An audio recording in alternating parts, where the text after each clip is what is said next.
คนเราจะรักกันอะขอแค่อย่ามีอะไรปิดบังกันก็พอขอบคุณนะไม่เป็นไร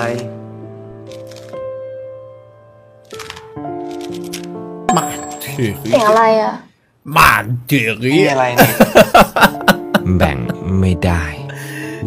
پشت یورا باشه گردش دهن داشت چه تبلیغی خداییش این دختره در آورد یه چش اینجاش بود یاد پوشک افتادم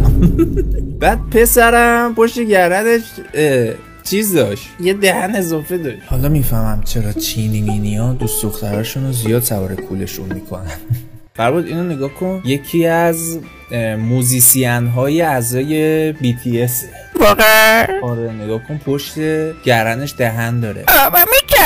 زیرش نوشته شده که تو کنسرت BTS یکی رفته بود بعد این طرف که یکی از موزیسین های اعضای BTS بوده میره یکی از آرمیا رو اینجوری یام یام میکنه نه اینه شایعه است فقط شایعه نیست جدیه یکی از کسایی هستش که انگار مثلا اینکه پیانو هم میزنه برای اعضای BTS خود BTS هم گفتم واقعیه روزی یه دونه آرمی میخوره من میترسم پس اگه یه روزی خواستی بری